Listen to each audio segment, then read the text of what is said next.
자, 그럼 우선 R이라는 툴이 어떻게 생겼고 또 최근에 왜 분석가들이 많이 사용하는지 한번 살펴보겠습니다. 지금 보시는 화면은 우리가 앞으로 실습하면서 계속 사용하게 될 RStudi오라는 프로그램의 화면입니다. 여기 왼쪽 위에 보면은 비어있는 흰색 공간이 있죠. 여기에 이제 우리가 문법을 코딩을 하면서 작성하게 되는 거예요. 그럼 이렇게 오른쪽 아래처럼 그래프가 나타나기도 하고 표가 나타나기도 합니다. 그러니까 흰색 공간에 뭐라고 입력을 해야 우리가 원하는 표나 그래프가 만들어지는지 이걸 익히는 과정이 되겠죠.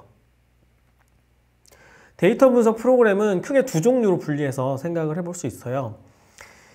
일반적으로 우리가 쓰는 프로그램들은 구이 방식이라고 하는데요. 마우스로 클릭하면 동작하는 것들이에요. 예를 들면 많이 쓰시는 엑셀이나 혹은 학교에서 아마 SPSS 같은 프로그램을 사용해 보셨을 수도 있을 것 같아요. 우리가 이런 툴을 쓸 때는 명령을 입력하는 게 아니라 마우스로 메뉴를 찾아서 클릭하기만 하면 동작하게 되죠. 반면에 R과 같은 전문화된 분석 프로그램들은 메뉴를 클릭하면서 동작하는 게 아니라 이렇게 비어있는 공간에 코드를 직접 입력해야만 동작하게 되어 있어요. 그래서 우리가 여기에 어떤 분석을 하고 싶다 그러면 거기에 맞는 문법을 작성해야 되는 겁니다. 그래서 아무래도 구이 방식의 툴들에 비해서는 좀 어렵긴 하겠죠. 왜냐면 우리가 어떤 기능을 수행하려고 하면 문법을 외우고 있어야 되거든요. 우리가 문법을 외우고 있지 않으면 애초에 메뉴에는 별다른 기능이 없기 때문에 분석 자체를 수행할 수가 없습니다. 그래도 다행인 것은 R이라고 하는 툴은 일반적으로 개발자들이 쓰는 자바나 C 같은 언어랑은 좀 달라요. 애초에 R은 통계학자들이 데이터를 분석하기 위해서 만든 언어이기 때문에 프로그래밍에 대한 지식이 전혀 없어도, 코딩을 해본 적이 전혀 없어도 문법을 조금만 익히면 금방 내 데이터를 분석하는 데 활용할 수가 있습니다.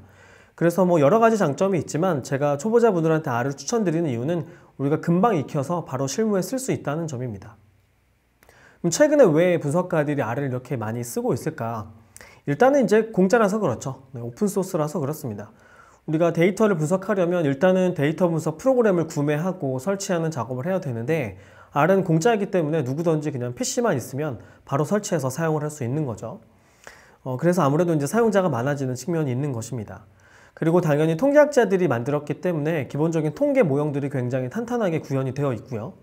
그리고 또 R을 많이 쓰는 이유 중에 하나는 그래프를 굉장히 예쁘게 쉽게 만들어 준다는 점이에요. 보통 분석가들이 과거에는 분석할 때는 분석 툴을 쓰고 그래프 만드는 작업은 또 별도의 시각화 툴을 쓰고 이렇게 두 번 작업을 했었는데 R을 이용하면 그럴 필요가 없습니다. 보고서에 실을 수 있는 양질의 그래프를 바로 만들어낼 수 있기 때문에 처음부터 끝까지 보고서를 완성하는 순간까지 R만으로 작업을 할 수 있게 되는 거죠. 처음에는 뉴질랜드 오클랜드 대학교 통계학과 교수들이 학생들 통계학 가르치려고 만든 프로그램입니다. 로스 이아카라는 교수하고 로버트 젠틀맨이라는 이 두 분이 이제 R을 만들어서 배포를 했어요. 처음에는 그냥 설치 프로그램만 공개를 했었는데 나중에는 소스 코드까지 같이 공개를 한 겁니다. 그래서 처음에는 통계학과 중심으로만 사용됐지만 통계학과뿐만이 아니라 데이터를 다루는 여러 전공에서 그리고 여러 조직들에서 자신들한테 필요한 기능들을 코드로 구현을 해가지고 오픈을 하게 된 거죠. 그래서 지금은 통계학과뿐만이 아니라 데이터를 다루는 여러 곳에서 R을 활용해서 작업을 하게 된 겁니다. 대중적으로 알려진 것은 일단 데이터를 잘 분석해서 활용한다고 알려져 있는 세계 굴지의 기업들이 주로 분석 작업할 때 R을 쓴다더라 하는 얘기가 이제 바깥으로 퍼져 나간 거죠. 이런 걸 이제 어떻게 알 수 있냐면 데이터 분석 팀들을 이제 언론에서 인터뷰를 하는 경우가 있어요. 그러면 어떤 툴을 사용하는지 얘기를 하니까 그런 걸 보면 알 수가 있고, 그리고 요즘에는 분석가들이 자신이 만든 분석 보고서만 공개하는 게 아니라 분석을 할 때 사용했던 소스 코드까지 같이 공개를 합니다. 그래야만 어떤 절차를 거쳐서 이 사람들이 분석을 했는지를 사람들이 알 수 있고 검증을 할 수 있게 되는 거죠. 그래서 그런 것들을 보면 코드가 있기 때문에 어떤 툴을 썼는지 확인할 수 있게 되는 겁니다. 대표적으로는 일단 IT 조직들이 있겠죠. 여기 보이시는 구글이나 페이스북이나 마이크로소프트 같은 이런 IT 조직은 물론이고, 여기 보시면 토마스 쿡 같은 회사도 있고 뉴욕타임즈 같은 언론사도 있고, 그 다음에 심지어는 버락 오바마 재선 캠프 같은 곳들도 있어요. 이런 곳들은 이제 전통적인 IT 조직이 아니죠. 그런데도 불구하고 업무를 할 때 데이터를 사용해야 되는데 주로 R을 쓰다더라 이런 얘기가 언론에 흘러나온 겁니다. 이렇게 대중적으로는 알려졌고 지금도 국내에서도 석박사 과정에서는 양적 방법론을 적용해서 논문을 쓴다 그러면 대부분 R을 활용하고 있고요. 그러니까 지금 아마도 특히 미국에서 석박사 학위를 하고 있는데 데이터를 다뤄야 된다 그러면 대부분 R을 쓰고 있다 이렇게 생각할 수 있습니다. 그리고 연구소나 공공기관들도 라이선스 비용을 줄여야 하기 때문에 굳이 이제 비싼 상용 소프트웨어를 쓰는 게 아니라 이런 R과 같은 오픈소스를 활용하는 움직임이 점점 커지고 있습니다. R은 어떤 장점이 있을까요? 일단 이건 다 오픈소스라서 생겨나는 장점인데요. 만약에 제가 뭐 SPSS나 SAS나 엑셀과 같은 이런 상용 프로그램을 쓰고 있는데 어떤 최신 분석 기법이 새로 등장했어요. 분석 기법은 정체되어 있지 않고 새로운 게 계속 등장하거든요. 그럼 만약에 제가 새로운 분석 기법을 쓰고 싶다 그러면 어떻게 해야 될까요? 일단 새 버전이 업데이트 될 때까지 기다려야 하겠죠. 그리고 또 새 버전이 나오면 구매를 해야만 쓸 수 있습니다. 반면에 R과 같은 오픈소스를 쓰고 있으면 어떤 새로운 분석 기법이 등장했을 때 며칠 지나면 사람들이 코드로 구현을 해서 온라인에 다 공개를 합니다. 그러면 저는 코드를 다운로드하기만 하면 최신 분석 기법을 계속 사용할 수가 있게 되는 거예요. 그래서 최신 방법론을 계속 활용해야 되는 분석가들이 쓰지 않을 수가 없는 것이죠. 특히나 최근에는 숫자로 된 데이터뿐만이 아니라 뭐 텍스트나 이미지나 동영상 같은 이런 비정형 데이터를 분석해야 되는 일들이 있는데 일반적으로 써오던 과거의 상용 툴들은 이런 기능들이 잘 구현이 되어 있지 않아요. 구현이 되어 있어도 그냥 데모 버전 정도로 그냥 한번 돌아갑니다. 확인할 수 있는 정도지 실제로 프로젝트를 하는데 아주 매뉴얼하게 조작할 수 있을 만큼 상세하게 구현이 되어 있지는 않은 거죠. 그래서 특히나 이런 텍스트와 같은 비정형 데이터를 분석해야 된다고 하면 R과 같은 오픈소스 진영의 툴을 쓸 수밖에 없습니다.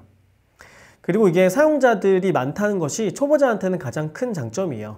우리가 구글링을 조금만 해보면 공부하는데 필요한 무료로 필요한 PDF 교재라든가 동영상 강의라든가 혹은 사람들이 공부하면서 정리해 놓은 블로그 포스팅이라든가 이런 좋은 자료들이 굉장히 많습니다.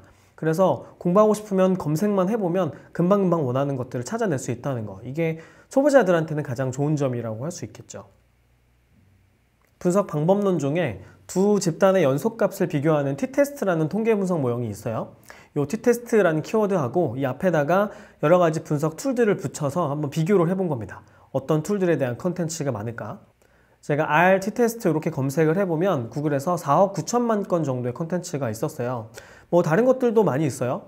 뭐 SPSS도 한 500만 건 정도가 있고 뭐 파이썬도 1700만 건 정도 있고 다른 툴들도 컨텐츠가 많긴 하지만 R이 압도적으로 많죠. 그러니까 R은 전 세계 사용자가 굉장히 많기 때문에 이미 만들어져 있는 컨텐츠가 많은 겁니다. 그래서 제가 만약에 R 문법에 익숙한 사람인데 t-테스트를 익히고 싶다.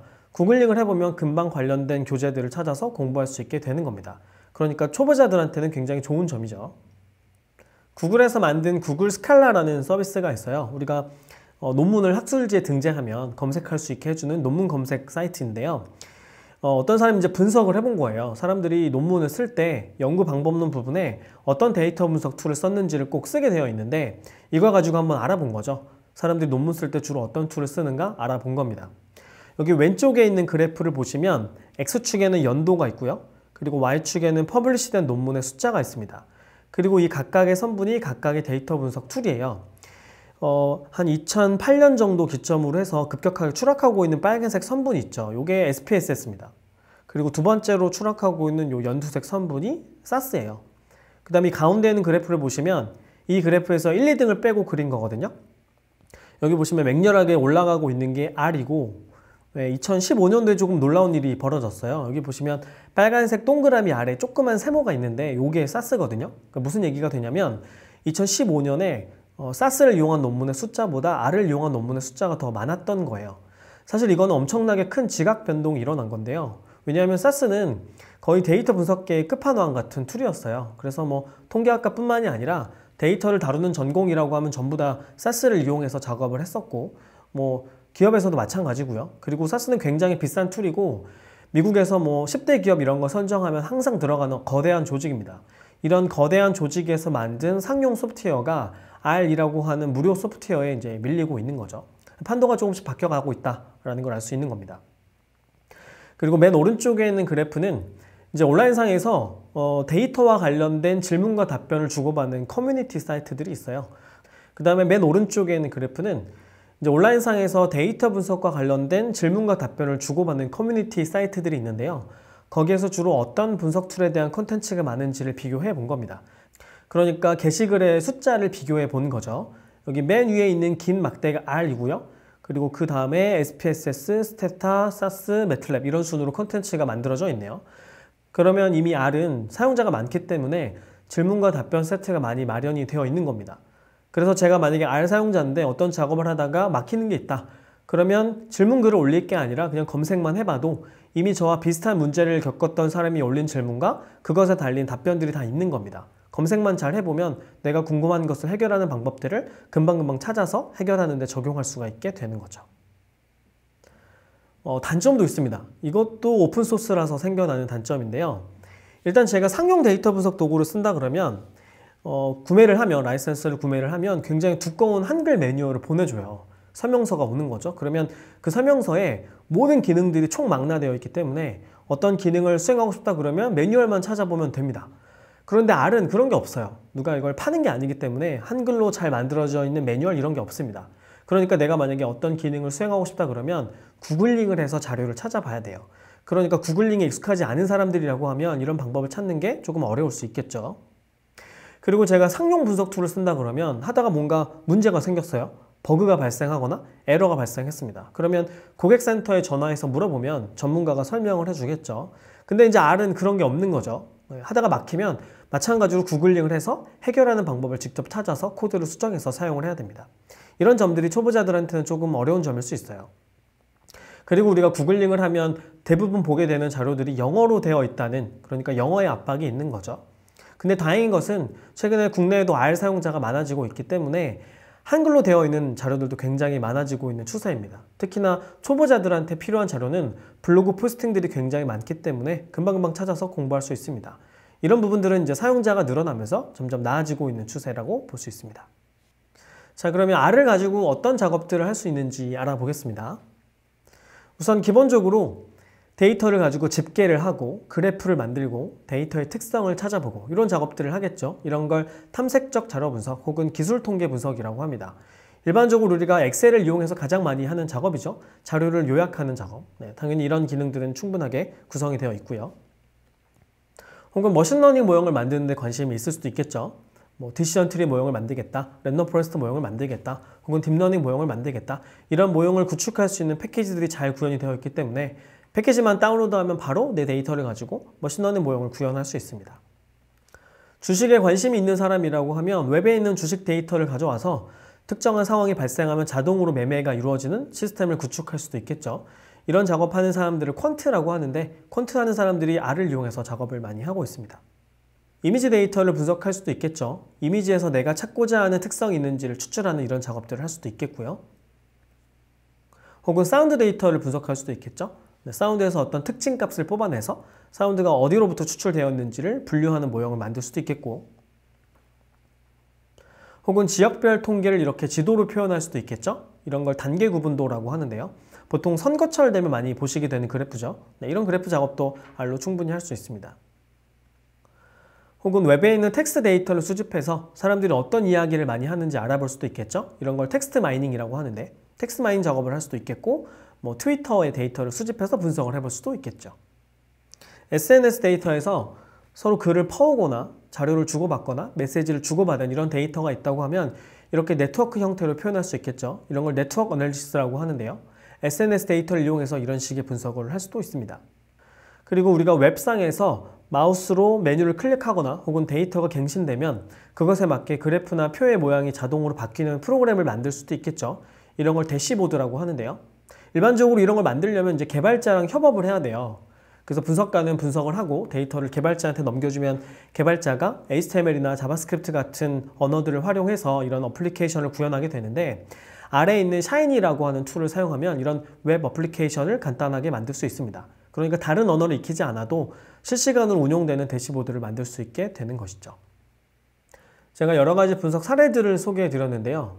보시면 분석에 사용하는 데이터도 다르고 분석 방법론도 다르죠. 그래서 전공마다 그리고 조직마다 쓰는 데이터의 특성에 맞는 서로 다른 프로그램들이 있습니다. 그리고 이걸 각자 익혀서 써오고 있었던 것이죠. 그런데 우리가 지금은 R만 익히면 이 모든 분석 작업을 다 할 수 있는 거예요. 내가 R 문법에 익숙하다 그러면 텍스트 마이닝을 할 수도 있고 머신러닝을 할 수도 있고 이미지 데이터를 분석할 수도 있게 되는 거죠. 그래서 지금은 전공이나 조직에 상관없이 R 가지고 모든 작업을 하는 그런 시대가 열린 것입니다.